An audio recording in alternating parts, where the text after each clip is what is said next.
성적 쾌락이 우상이 되는 것입니다.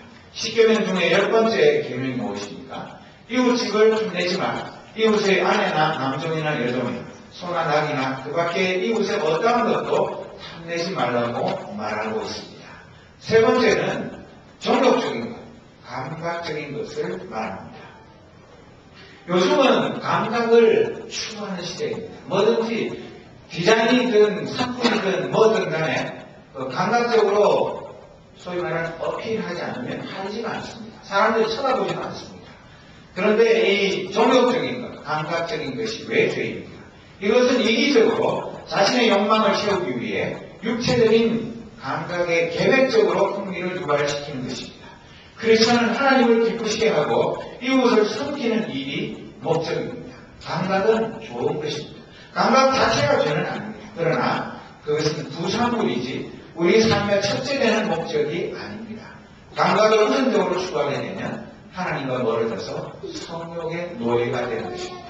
네 번째는 속이는 것입니다. 이것은 우리의 말이나 행동으로 다른 사람을 이용하거나 이익을 취하려는 것 또는 미혹해하거나 조정하는 것입니다. 어떤 사람을 꿰는 것, 어떤 사람을 의도적으로 어떤 틀에 끼워 맞추는 것입니다. 우리 흔히 하는 말로 manipulate 하는 것인데 순수하지 않은 동기로 남을 이용하는, 특히 성적으로 악용하는 행위를 속이는 일이라고 말하는 것입니다. 다섯 번째, 간음이라는 게 있습니다. 간음은 헬라어로 포르네이아인데 불법에 빠지거나 하나님이 정해놓은 한계 밖에 있는 것을 말합니다.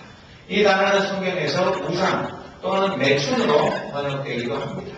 이 단어가 불법 행위, the study of unlawful things in 포르노의 어원입니다. 사도 바울은 우리에게 뭐라고 가르치고 있습니까?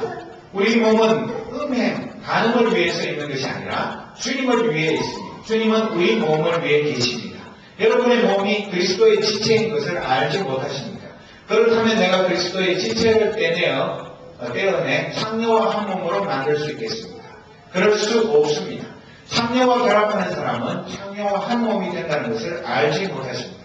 성경에 두 사람이 한 몸이 될 것이다 라고 기록되어 있습니다. 음행, 곧 간음을 멀리 하십시오. 사람이 짓는 모든 죄들은 몸 밖에서 일어나는 것이지만 음행하는 사람은 자신의 몸에 죄를 짓는 것입니다. 여러분의 몸은 하나님께 받은 것이며 여러분 안에 거하시는 성령의 성전이라는 사실을 알지 못하십니다. 여러분은 여러분 자신의 것이 아닙니다. 여러분은 하나님께서 값을 치르고 산 몸입니다. 그러므로 여러분의 몸으로 하나님께 영광을 돌리십시오. 고린도전서 6장에 이렇게 말씀하고 있습니다. 간음하는 자는 자기 몸을 자해하는 자라고 말하고 있는 것입니다. 그뿐만 아니라 고린도전서 13, 8절에 보면 조상들 중에 간음한 사람이 있었는데 우리는 그들처럼 간음하지 맙시다. 그들이 간음하다가 하루에 23,000명이 죽임을 당했습니다. 그렇게 민수기 25장 1절에도 기록되어 있습니다. 여섯 번째는 우리가 흔히 말하는 간통이 있습니다. 여러분 출애굽기 20장 14절 7계명을 간음하지 말지니라 그렇게 번역하는데 그것은 잘못된 번역입니다. 간통하지 말지니라고 번역을 해야 정확한 번역입니다. 왜냐하면 간음과 간통은 비슷하지만 다른 것입니다. 간통이라는 것은 결혼한 사람이 혼외 정사를 하는 것을 간통이라고 부르는 것입니다. 그 히브리어 원어에도 나하프라는 단어는 간통을 말하는 것입니다. 그리고 신약에서도 많은 성경 구절에서 마태복음 5장 27절 28절에 예수님께서 간음하지 말라 그렇게 말하는 것이 아니라 간통하지 말라고 했는데 우리 번역에는 간음하지 말라고 잘못 번역이 되어 있어서 헷갈리게 만들고 있는데 우리가 분명하게 알아야 하는 것입니다. 그래서 예수님께서 말씀하신 산상설교에 나오는 마태복음 5장 27절 28절에 있는 말씀은 간음하지 말라는 말은 무슨 뜻이냐면 간통하지 말라는 뜻인데 간통을 하기 위해 여자를 보는 자 그런 자가 죄가 있다고 말하는 것입니다. 이미 다른 흑심을 품고 그 흑심을 이루기 위해서 다른 여인을 바라보는 자 그런 자는 이미 마음으로 간통한 자라고 우리 주님은 말하고 있는 것입니다. 우리 주님은 모세율법은 몸으로 직접 행동하는 죄를 하지 말라고 말했지만 우리 주님은 우리의 마음으로 먼저 죄를 짓고 그 죄가 몸으로 연결되는 것이기 때문에 아예 몸으로 죄를 짓기 이전에 마음의 죄조차도 짓지 말라고 말씀하고 있는 것입니다. 그래서 칼 하임이라는 학자는 예수께서 하신 일은 옛 벽화를 덮고 있는 패치를 벗기는 것 같이 사람의 법질서가 덮어 보이지 않던 처음 원화, 곧 하나님의 뜻을 재생시킨 것이라고 그렇게 말하고 있습니다. 그런데 이 간통이라는 헬라어의 원어의 뜻은 내 것이라는 그런 단어에서 온 것입니다. 그 뜻은 소유하였다는 것과 속했다는 뜻입니다.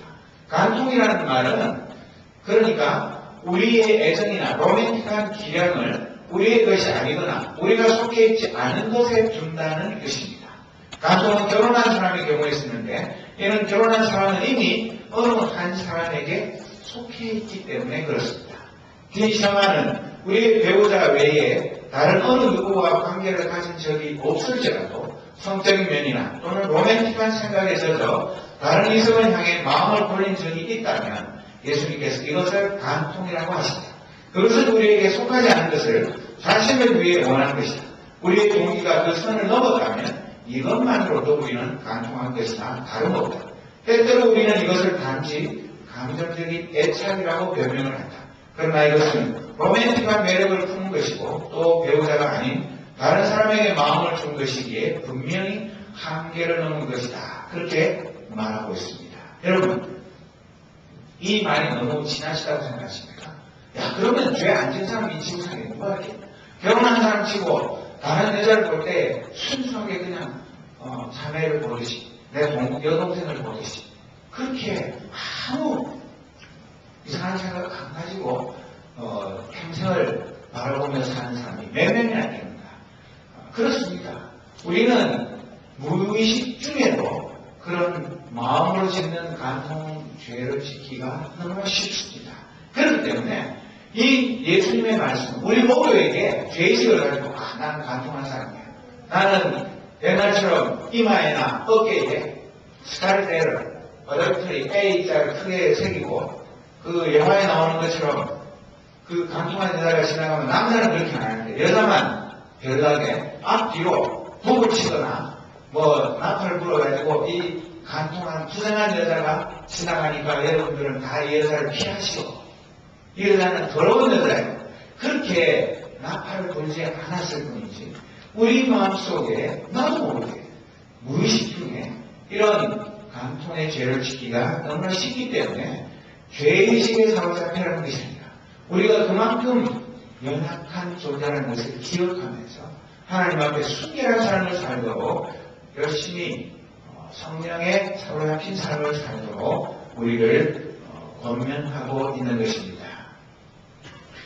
예수님이 어떻게 했으면 만약에 내 눈으로 범죄했으면 그 눈을 뽑아버리고 내 손으로 범죄했으면 그 손을 치고서 던져버려요. 그래서 몸통의 한 부분이 없어지는 것이 내 몸 전체가 영혼과 더불어 지옥불에 떨어지는 것보다는 낫다. 그렇게까지 극단적인 말씀하시면서는 그만큼 그 간통이라는 죄가 무섭고 우리와 하나님 사이를 갈라놓는 그런 죄라는 것을 우리에게 가르쳐 주시기 위한 것입니다.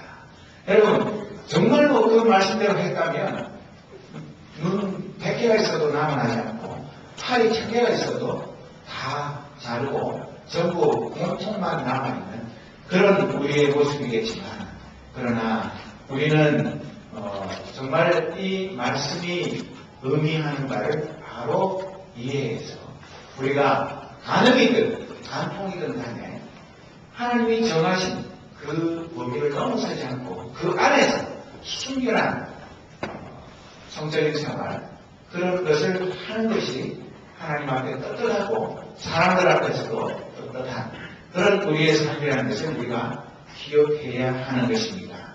여러분, 한국의 간통죄는 법적 최고형이 징역 2년입니다.